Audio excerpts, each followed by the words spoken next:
ఆంధ్రప్రదేశ్ రాజకీయాల్లో జోగి రమేష్ మంటలు రేపాడని చెప్పవచ్చు. నూజివీడులో జరిగినటువంటి ఒక కార్యక్రమంలో, అంటే గౌతు లచ్చన్న గారికి సంబంధించి విగ్రహావిష్కరణ కార్యక్రమంలో జోగి రమేష్ హాజరవడం, అదే కార్యక్రమానికి గౌతు శిరీష గారు, తర్వాత ఇప్పుడు ప్రస్తుతం క్యాబినెట్లో ఉన్నటువంటి మంత్రి పార్థసారథి గారు హాజరవడం అనేది విపరీతమైన కాంట్రవర్సీకి దారితీసింది. దీంట్లో ఏంటంటే మనం నాయకులు కార్యకర్తలు మనం డివైడ్ చేసి మాట్లాడుకోవాల్సి వస్తే మాత్రం నాయకులు అనేవాళ్ళు ఎప్పుడూ కూడా కొంత ఫ్లెక్సిబుల్గా ఉంటారు. అంటే సింపుల్గా మనకు అర్థమయ్యే లాంగ్వేజ్లో మాట్లాడుకోవాలంటే గోడ మీద పిల్లిలాగా ఉంటారన్నమాట. వాళ్ళు ఎటు దూకుతారో ఎటువైపు ప్రవర్తిస్తారో లేదా ఎటువైపు మారిపోతారో అనేది మనం ఎప్పటికీ చెప్పలేము. కానీ కార్యకర్తలు కింద స్థాయి క్యాడరు, అంటే గ్రామ స్థాయిలో ఉన్నటువంటి కార్యకర్తల నుంచి ఒక పార్టీ క్యాడర్ మొత్తం కూడా చాలా స్ట్రాంగ్గా పార్టీకి సపోర్ట్గా ఉంటారు. అది తెలుగుదేశం పార్టీయా వైఎస్ఆర్సీపీ అనేది కాదు, ఏ పార్టీ అయినా కూడా, అంటే ఈవెన్ జనసేన అయినా కూడా కార్యకర్తలు అనేవాళ్ళు పార్టీతో అంటుపెట్టుకుని ఉంటారు. ఇప్పుడు ఈ జోగి రమేష్ వ్యవహారంలో రాష్ట్ర వ్యాప్తంగా తెలుగుదేశం పార్టీ కార్యకర్తలు క్యాడరు బొగ్గుమని మండిపోయే పరిస్థితులు ఏర్పడినాయి. సోషల్ మీడియా వేదికగా విపరీతంగా విమర్శలు గుప్పిస్తున్నారు. అంటే వైఎస్ఆర్సీపీ కార్యకర్తల కన్నా ఎక్కువ పార్టీ అధిష్టానాన్ని తెలుగుదేశం క్యాడర్ విమర్శించడం అనేది కొంత పార్టీ అధిష్టానానికి కొంత ఇబ్బందికర పరిస్థితి అని చెప్పాలి. ఈ జరిగిన విషయాన్ని మనం పరిశీలించినట్లయితే ఒకసారి 2019 కన్నా ముందు కనుక మనం రాజకీయ పరిస్థితులు చూసుకున్నట్లయితే ఏదన్నా ఒక క్యాస్ట్కి సంబంధించినటువంటి కార్యక్రమం జరిగినప్పుడు సాధారణంగా అన్ని పార్టీల నాయకులు అటెండ్ అవ్వడం అనేది జరుగుతూ ఉండేది. ఏదన్నా వనభోజనాల కార్యక్రమాల్లో కూడా ఏంటంటే అన్ని పార్టీలకు సంబంధించిన నాయకులు అటెండ్ అవ్వడం జరుగుతూ ఉండేది. పెద్దగా అలాంటి విషయాలు కాంట్రవర్సీ అయ్యేవి కాదు. కానీ 2019-2024 మధ్యలో జగన్మోహన్ రెడ్డి గారి ప్రభుత్వం ఏర్పడిన తర్వాత విపరీతంగా పార్టీల మధ్యన అగాధం అయితే పెంచి పోషించడం అయితే జరిగింది. అంటే అప్పుడు అధికారంలో ఉన్నటువంటి వైఎస్ఆర్సీపీ విపరీత ద్వేషభావాలను రెచ్చగొట్టడం, అంటే వాళ్ళ పార్టీకి సంబంధించిన వాళ్ళతో ప్రత్యర్థి పార్టీలను బూతులు తిట్టించడం, నాయకులతో తిట్టించడం మొదలు పెడితే కింద స్థాయి కార్యకర్తల వరకు అదే ఫాలో అయ్యారు. దానివల్ల ఏమైందంటే ఈ సమాజంలో ఒక పెద్ద అగాధం అయితే ఏర్పడింది.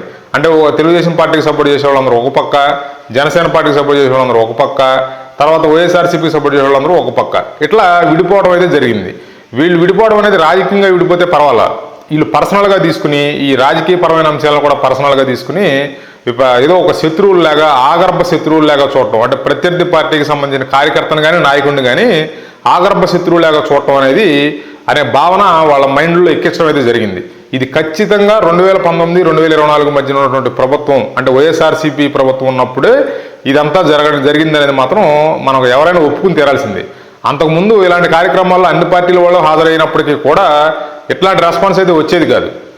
అన్ని పార్టీలకు సంబంధించిన నాయకులు ఒకటే ఫంక్షన్లో హాజరవడం జరిగేది. ఇక్కడ మనం క్లియర్గా అర్థం చేసుకోవాల్సిన విషయం ఏంటంటే తెలుగుదేశం పార్టీ కార్యకర్తలు కానీ వాళ్ళ నాయకులు కానీ, అంటే ఒక స్థాయి వరకు నాయకులు కానీ ఎవరినైనా క్షమిస్తారు, కానీ ఒక 4-5 మాత్రం వైఎస్ఆర్సీపీలో ఉన్నటువంటి 4-5 మాత్రం క్షమించడం అనేది ఇప్పట్లో జరగదు. వాళ్ళు ఎవరంటే మొట్టమొదటిగా కొడాలి నాని, రెండో వ్యక్తి వల్లభనేని వంశీ, మూడో వ్యక్తి జోగి రమేష్, నాలుగో వ్యక్తి ఆర్కే రోజా, ఇట్లా కొంతమంది ఉన్నారు. ఇంకా వీళ్ళు మాత్రం ప్రధానంగా వీళ్ళ 4 మాత్రం ఇప్పట్లో వీళ్ళు మాట్లాడిన మాటలు కానీ, వీళ్ళు వ్యవహరించిన తీరు కానీ, అంటే చంద్రబాబు పట్ల, తర్వాత తెలుగుదేశం పార్టీ పట్ల వీళ్ళు వ్యవహరించిన తీరు, లోకేష్ గారిని విమర్శించడం, ఇవన్నీ కనుక మనం చూసినట్లయితే ఇప్పట్లో తెలుగుదేశం క్యాడర్ కార్యకర్తలు వీళ్ళని క్షమిస్తారని అయితే మాత్రం నేను అనుకోవట్లేదు. కాబట్టి ఏంటంటే ఇప్పుడు ఈ జోగి రమేష్తో వీళ్ళు స్టేజ్ని పంచుకోవడం, అంటే ఒకే వేదిక పైన తెలుగుదేశం పార్టీకి సంబంధించిన వాళ్ళందరూ ఉండటం, అదే ఫంక్షన్కు జోగి రమేష్ హాజరవడం కూడా ఇప్పుడు వీళ్ళ ఆగ్రహానికి గురైంది. అంటే వీళ్ళ కోపం రావడానికి ప్రధాన కారణమైంది. వాళ్ళు మీడియా ముందుకు వచ్చి మాట్లాడడం జరిగింది.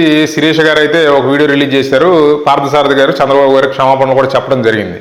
అయినప్పటికీ ఇక్కడ మనం అర్థం చేసుకోవాల్సిన విషయం ఏంటంటే కార్యకర్తలు అనేవాళ్ళు ఎప్పుడు స్ట్రాంగ్గా ఉంటారు, కానీ నాయకులు మాత్రం ఈ ఫ్లెక్సిబుల్గా ఎటు కావాలంటే అటు మారిపోతూ ఉంటారు.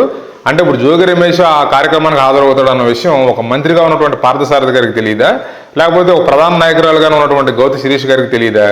తర్వాత వచ్చే పరిణామాలు ఏంటనేది వాళ్ళకి ఒక అవగాహన ఉండదా? సాధారణ కార్యకర్తను అడిగినా కూడా జోగి రమేష్ రాబోతున్నాడు అంటే ఖచ్చితంగా వ్యతిరేకిస్తాడు.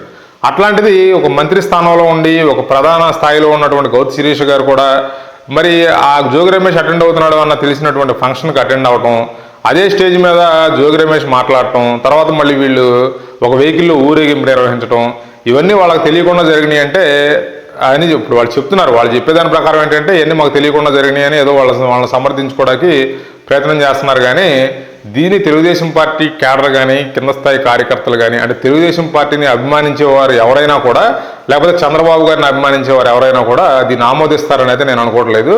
వీళ్ళిద్దరూ చాలా పెద్ద తప్పు చేశారని మాత్రం మనం ఖచ్చితంగా ఒప్పుకుని తీరాలి. వీళ్ళిద్దరూ వైఎస్ఆర్సీపీ వంటి వేరే నాయకులు ఎవరితో కలిసినా కూడా ఇంత ఇష్యూ రాకపోను.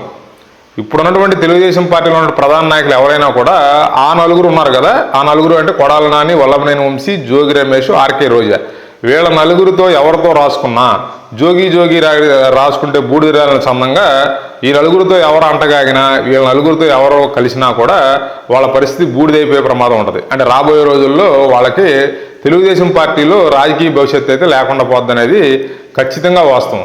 మరి ఈ పరిణామాలు ఇంకెక్కడ దాకా వెళ్తాయి, దీని మీద అధిష్టానం ఏదన్నా మరి కార్యకర్తలు చల్లబరచడానికి మరి ఎలాంటి నిర్ణయం తీసుకుంటారు, వాళ్ళ నుంచి ఏం ప్రకటన వస్తుంది అనేది మనం వేచి చూడాలి. అంటే అధిష్టానం నుంచి అయితే మాత్రం ఎటువంటి ప్రకటన విడుదల అవ్వలేదు తెలుగుదేశం పార్టీ అధిష్టానం నుంచి. కాబట్టి రాబోయే రోజుల్లో మరి వాళ్ళు ఈ కార్యకర్తలు ఎట్లా చల్లబరుస్తారనేది మనకు అర్థమవుతుంది. Thanks for watching. Please like, share and subscribe.